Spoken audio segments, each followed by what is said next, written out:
Bismillahirrahmanirrahim. Assalamualaikum warahmatullahi wabarakatuh. Alhamdulillahirrabbilalamin. Wassalatu wassalamu ala asrafil anbiya wal mursalin wa ala alihi washabihi asma'in. Amma ba'du. Sahabat-sahabat YouTube yang dimuliakan oleh Allah Subhanahu wa taala, mudah-mudahan semuanya sahabat-sahabat dalam keadaan sehat walafiat, tidak ada kurang suatu apapun. Selamat bertemu kembali dengan saya, Samsul Hadi, yang akan memberikan edukasi masalah perminyakan, tentunya yang sudah biasa kita lakukan.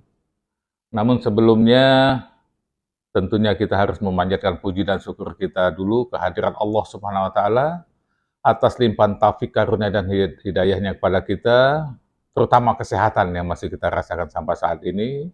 Dengan kesehatan itu kita dapat menjalankan semua aktivitas kita sebagaimana biasanya. Sholawat dan salam semoga juga tetap tercurahkan kepada junjungan kita Nabi Muhammad SAW, kepada keluarganya, kepada sahabat-sahabatnya, dan kepada pengikut-pengikutnya yang setia, dan insya Allah kita termasuk di dalamnya.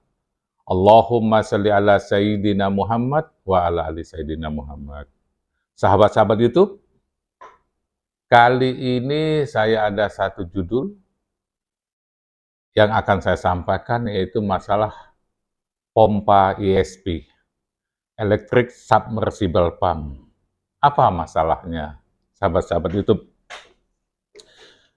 Di sebagian kalangan insan perminyakan ada suatu anggapan bahwa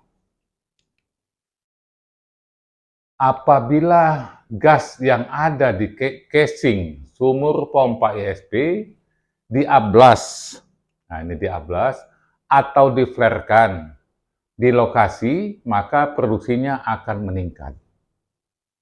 Pertanyaannya, benarkah hal ini? Nah ini jadi terjadi di sebagian insan perminyakan, menganggap bahwa kalau gas yang ada di casing sumur ESP itu dibuang, diablas, maka produksinya akan meningkat. Mungkin perlu saya gambarkan dulu seperti ini. Kalau ini penampang sumur, sahabat-sahabat itu biasa seperti ini. Ini sumur ESP tentunya. Nah ini sumur ESP. Nah, seperti biasa, yang paling bawah ini adalah motornya, kemudian seal section, intake-nya, kemudian pompa. Pompa itu lebih panjang, intake ada di sini.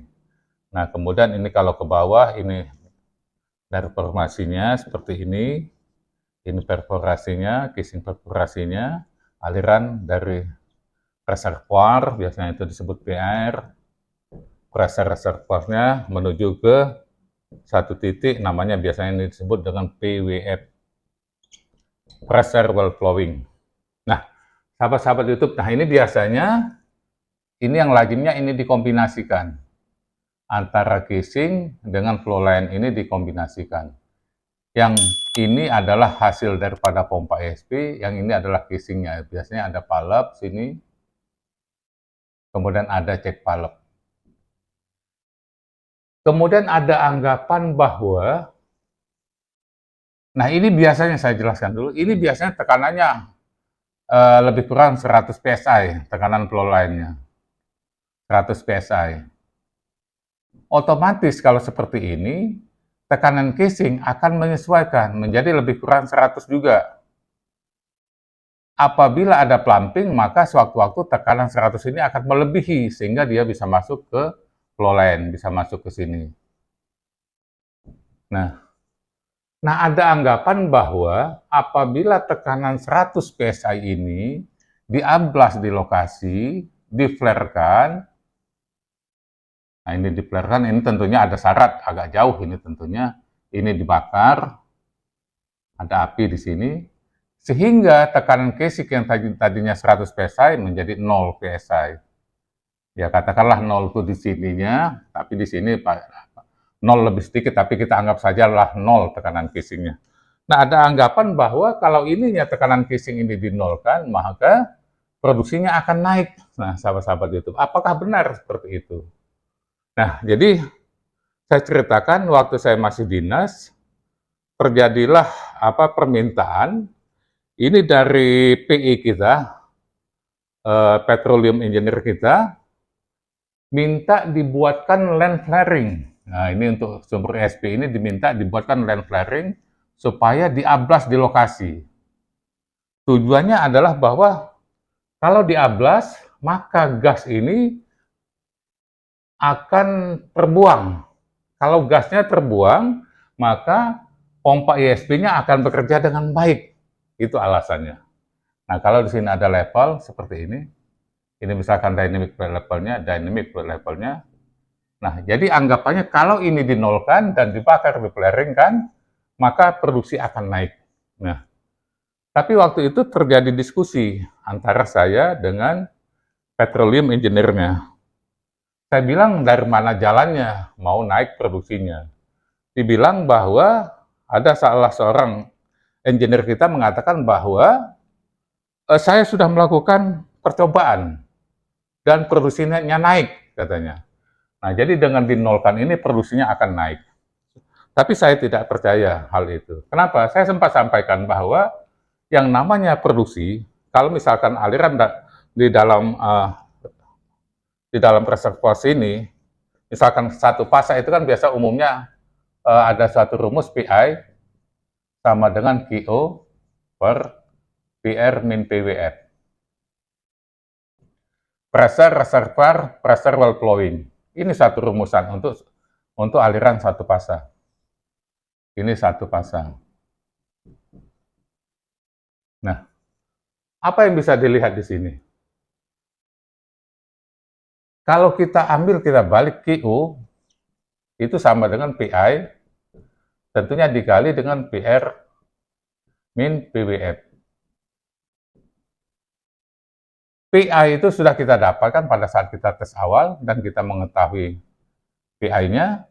Kemudian PR ini adalah tetap. Yang menentukan produksi adalah nilai PWF. Inilah yang menentukan produksi. Atau kalau kita ambil yang untuk aliran dua fasa itu biasanya kita menggunakan persamaan Vogel. Di mana persamaan Vogel itu adalah QO per QO max sama dengan 1 min 0,2 PWF per PR dikurang 0,8 PWF per PR kuadrat. Nah, ini adalah persamaan Vogel.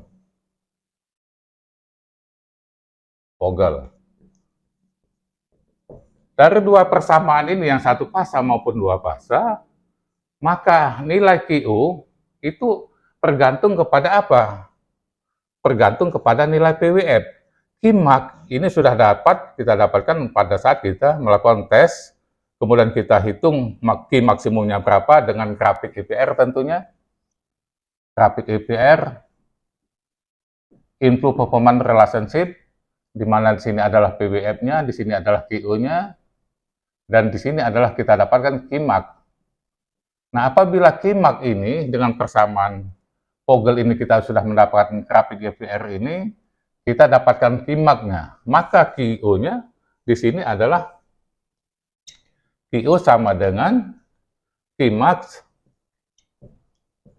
maksimum dibagi dengan 1 min 0,2 PWF per PR dikurang 0,8 PWF per PR kuadrat. Nah, jadi apabila Qo akan naik, sedangkan Q maksimum sudah tetap, PR juga tetap nilainya tidak berubah kecuali dalam jangka waktu yang sangat lama sekali. PR-nya juga tetap, jadi apa yang membuat produksi bisa naik? Satu-satunya yang bisa membuat produksi naik itu adalah PWF. Sama, di sini juga PWF. Nah, nilai PWF-nya yang membuat Qo-nya bisa naik. Artinya apa? Semakin kecil nilai PWF-nya, maka produksinya akan menjadi tinggi. Katakanlah, kalau PWF ini sama dengan 0, PWF-nya sama dengan 0, maka itu adalah nilai Q maksimum. Q maksimum itu namanya. Kalau PWF-nya 0. Nah, apakah benar kalau kita mengablas gas yang ada di casing ini dengan menjadikan tekanan casing menjadi 0, nilai PWF di sini akan berubah. PWF, pressure wall flowing. Soalnya katanya tadi produksinya naik. Kalau produksinya naik, pasti harusnya PWF-nya akan turun. PWF-nya akan turun dari biasanya. Nah, apakah benar? Nah, ternyata, sahabat-sahabat YouTube ya, kalau kita melakukan, katakanlah, tadinya tekanannya 100 PSI menjadi 0, ini tidak mempengaruhi tekanan intake. Nah, ini sudah diamati, tekanan intake ini tidak ada pengaruhnya kalau kita ablas ke flaring. Katakanlah tekanan intake ini misalkan saja 800 PSI. Misalkan saja 800 PSI intake-nya. Nah, begitu kita ablas, ini ternyata tekanan intake tidak ada pengaruh, sahabat-sahabat YouTube. Tetap 800. Nah, kalau tekanan intake tidak ada pengaruhnya, tentu turun ke bawah juga, ke PWF tidak ada pengaruhnya juga. Nah, kalau tidak ada pengaruhnya, bagaimana mungkin produksi bisa naik? Nah, ini sahabat-sahabat YouTube. Jadi kita punya ilmu yang mendasar tentang persamaan produksi ini. Satu pogel, kalau untuk yang dua pasanya, satu pasang seperti itu. Jadi kalau PWM-nya tidak turun, bagaimana produksinya bisa naik? Nah, bisa kita sampaikan juga seperti ini. Bisa kita silahkan lakukan uji coba. Misalkan tutuplah, ini posisi tutupan. Tadinya awalnya 100, kita tutup valve casing ya. Sampai katakanlah berapapun, sampai 500 misalkan tekanan casing, tekanan intake itu akan tetap 800. Tapi apa yang terjadi? Kalau kita naikkan tekanan menjadi 500 PSI, jadi kita tutup ini sampai 500 PSI, yang terjadi adalah dynamic fluid level-nya yang akan turun. Nah, dynamic fluid level yang akan turun ke sini, di FL untuk kalau tekanan ini menjadi 500 PSI. Dan ini tidak berpengaruh ke tekanan intake. Nah, apabila kita sampai lupa katakanlah menutup casing ya, apa bahayanya? Kalau kita lama menutup casing ini, sampai tekanan naik, maka level pun akan turun terus sampai mendekati intake. Nah, kalau sudah mendekati intake, maka tekanan di atas juga mendekati 800 PSI juga. Katakanlah tidak sama persis lah, tapi akan mendekati sama dengan 800 karena ini isinya gas semua. Jadi yang turun itu adalah dynamic fluid level-nya. Nah, kalau tekanan ini sudah hampir sama, tekanan casing ini hampir sama dengan tekanan intake, sama-sama dengan 800, maka pada saat itu dynamic level-nya sudah ada di intake. Nah, kalau sudah seperti ini, maka gas yang dari formasi ini tidak akan lagi dapat terpisah ke casing. Karena apa? Karena di casing sudah penuh oleh gas. Nah, jadi seperti itu. Nah, sama juga seperti ini tadi. Tapi kalau dari tekanan 100 dinaikkan dibuat menjadi 0 seperti ini, yang ini tadi, apa yang terjadi? Yang terjadi adalah dynamic fluid levelnya naik 100 PSI, jadi dia naik. Nah, bisa kita cari dengan suatu persamaan yang sudah pernah kita sampaikan, pH dengan rumus pH, bisa kita hitung di sini. Saya hapus saja ini.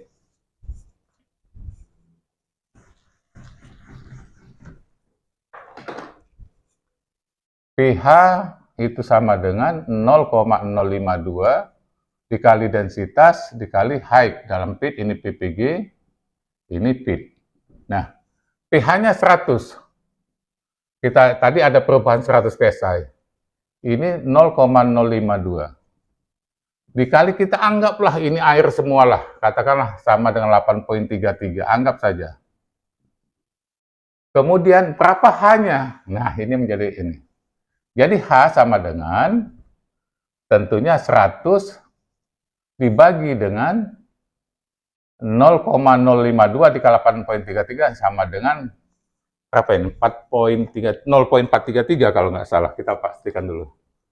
0,052 dikali dengan 8,33 sama dengan ya 0,433. 0,433. Nah, jadi hanya sama dengan berapa? Jadi 100 dibagi 0,433 sama dengan 230,9. 230,9 feet. Nah, jadi kalau melakukan tekanan ini dikosongkan, maka kalau tadinya fluid levelnya ada di 500, bukan fluid level ya, betul, ini tadi fluid levelnya misalkan 500 PSI lah gitu ya. Misalkan 500 PSI, bukan 500 PSI, tapi 500 feet, maka dia akan mengalami kenaikan.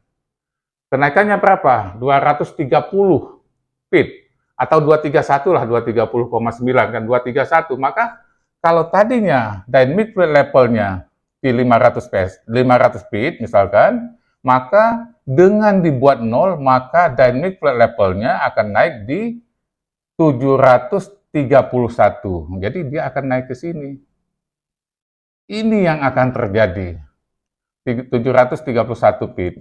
Jadi kalau dikosongkan, casing yang dari 100 menjadi 0 itu malah dynamic fluid levelnya menjadi 731 feet. Ini tetap nilai intik, tekanan di intik itu akan tetap tidak mengalami perubahan. Nah, teori ini yang saya sampaikan, tapi saya bilang dengan teman dari PI tadi yang minta untuk dibuatkan land ke flaring ini, kita setujui. Kemudian kita lakukan itu dan kita adakan uji coba selama 1 minggu. Kita buktikan apakah benar produksi itu bisa naik.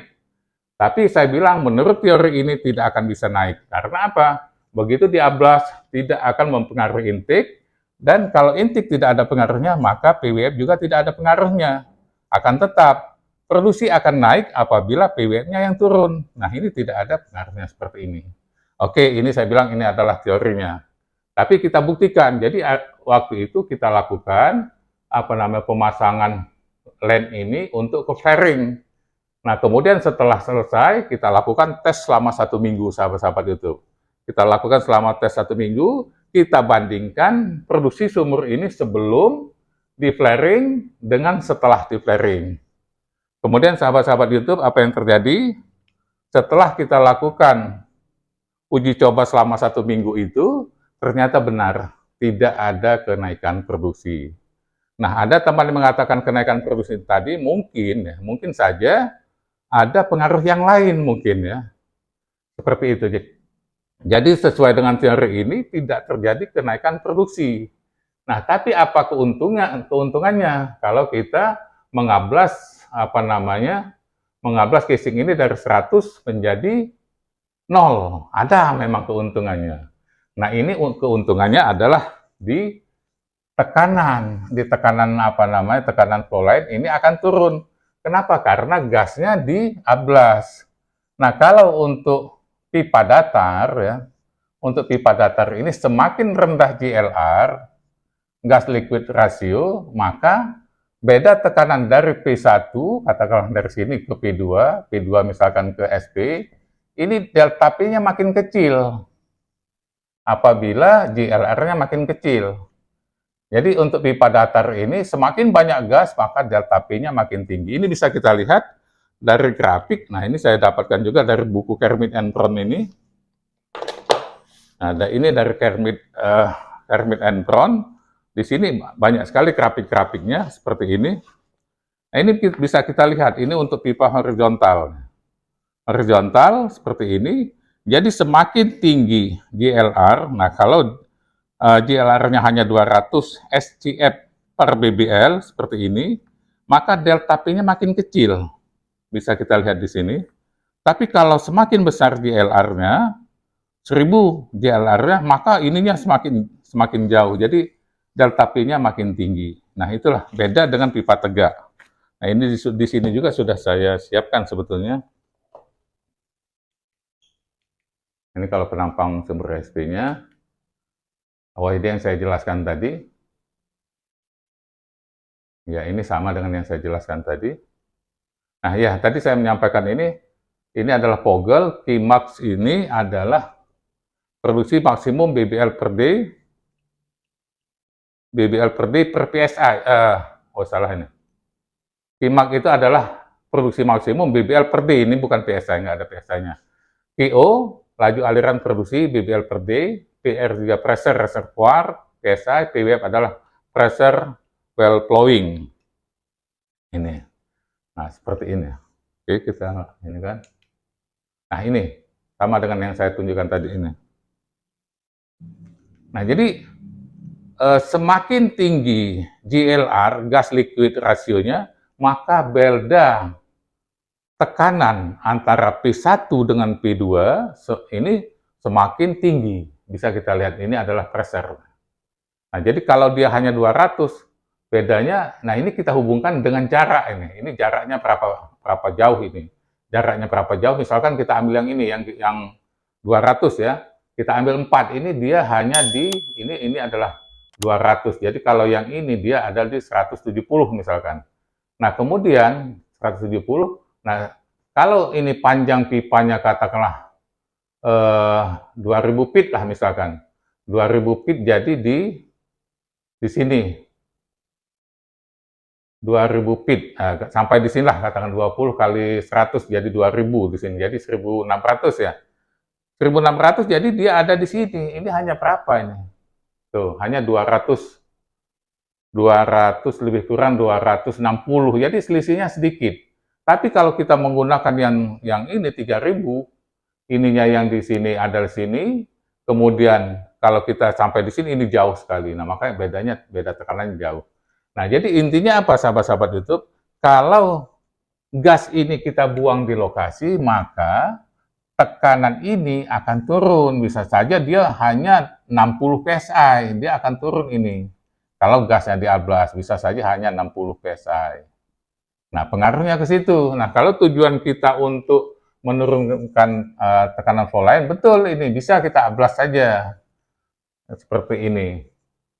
Nah, inilah kalau untuk sumur ESP yang katanya kalau diablas produksinya akan naik. Ternyata sudah dibuktikan produksi tidak naik. Kenapa? Karena juga intiknya tidak ada perubahan dengan kita lakukan pengablasan gas di lokasi. Katanya kalau diablas gas itu, maka kerja ISP-nya akan ringan. Jangan salah, gas yang sudah ada di casing, ini gas yang sudah dipisahkan oleh separator, oleh intik ini.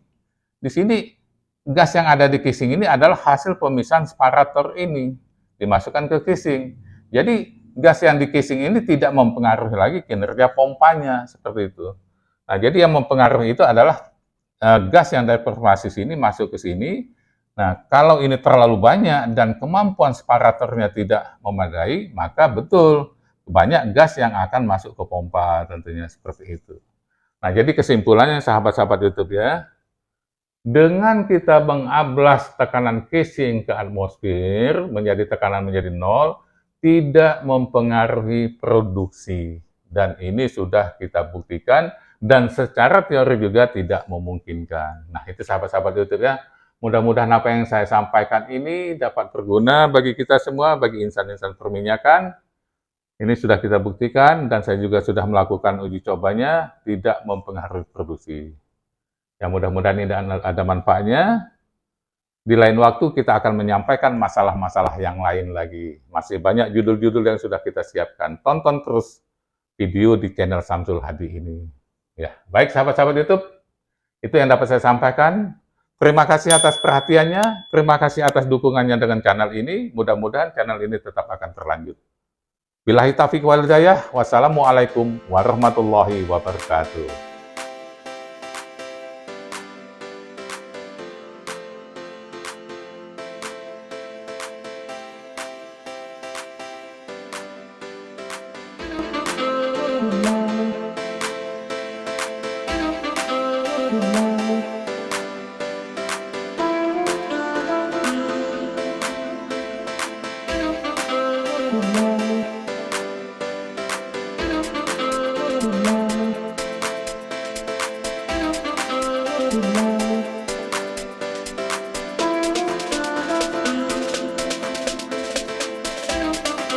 Thank you.